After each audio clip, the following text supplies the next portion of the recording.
Now, I know what you're thinking. The transition from high school to college is absolutely insane, and I'd 100% agree with you. My first month of high school to college was an absolute living hell. Failed multiple tests, two tests on math, but in this video, I'm going to explain to you how to just take it slow and realize that it's not as hard as you think. It's fine if you're failing, you're struggling, and it's okay to struggle in the first couple months because everyone does. Usually you're supposed to start off perfect and the transition's supposed to be easy and it's supposed to get harder. But in this video, I'm going to teach you how to go from all the way at the bottom and reach all the way at the top. So you progress upwards and not down. Now, there are a couple ways where I do this. So first of all, you got to realize that you have to study. There's no other way of saying this. You must study.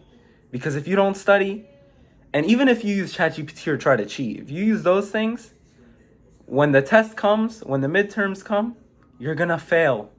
So good luck with that, right?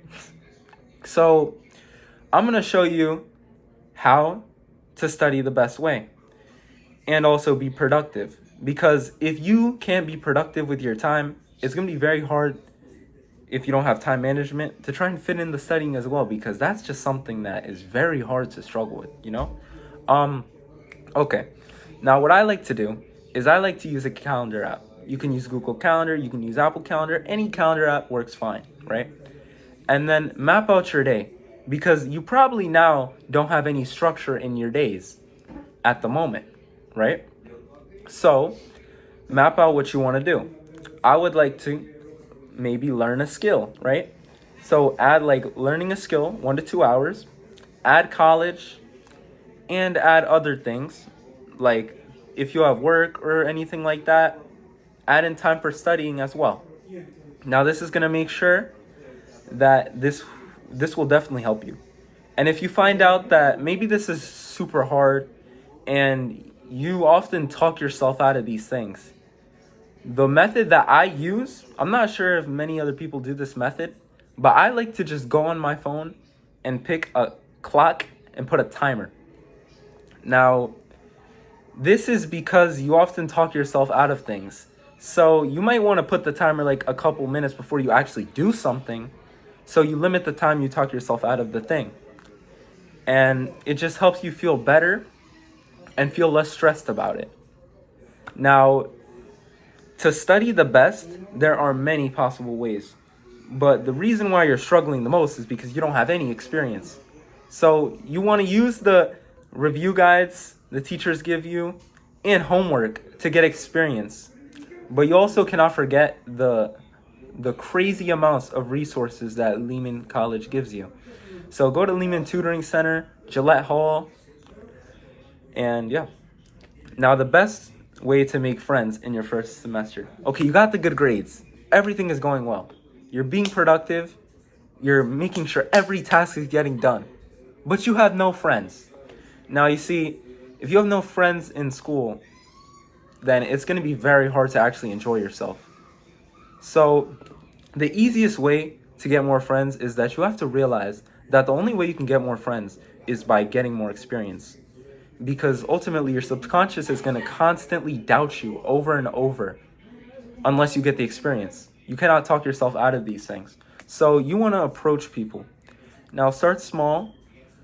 Don't try to say anything crazy. Don't try to just say something that's absolutely insane. Just start small, start slow.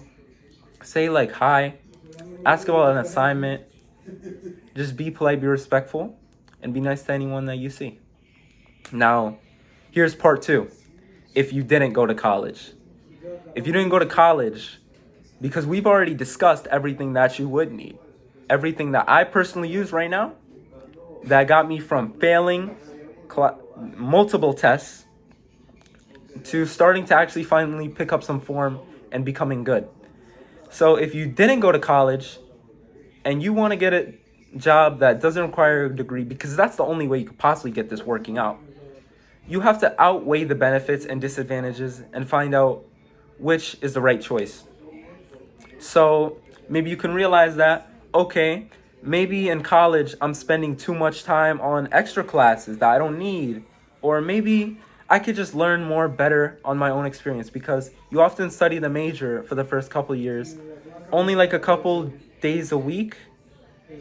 So you can also do this on your own. Like I said, since experience is the best teacher, you can learn on your own 2 hours a day. That's like double or triple of what college has. And yes, there is often many opportunities that you get in college, like networks and job experiences. But here you could try to find it on your own as well, doing it by yourself. But this should not be that hard, because you will do whatever you can to put yourself out there based off your work. And you're going to make sure that you get as much job experience as possible and find some internships. But you want to work a job full time and try to stack up money. Because the reason why you're not gaining money if you're in college is because you can't work a full-time job. So work a full-time job. Don't work a part-time. If you want to work a part-time, go to college. But work a full-time job and try to stack up the money. That way, 4 years later, you have around at least $100,000 and a lot of job experience. And unfortunately, that's something that many college students who struggle to get jobs afterwards couldn't imagine. Now, thank you guys for watching the video. I appreciate it very much. Thank you. Now, if there's anything you need help with, email me at henryperez22583@gmail.com. I can give you some good advice, because trust me, I was at the worst. I started the worst that you could possibly start. Now, not socially, but I started terribly, absolutely terribly afterwards in things like grades and stuff. And I honestly was considering dropping out. And I'm still considering it, but I'm finding that maybe I'm just needing to practice a little more, because as I said multiple times, experience is the best teacher. So maybe I realize that, okay, I need to practice a little more, get better at the thing, because that is the most important thing. Thank you guys, bye, and I appreciate you for watching. Goodbye.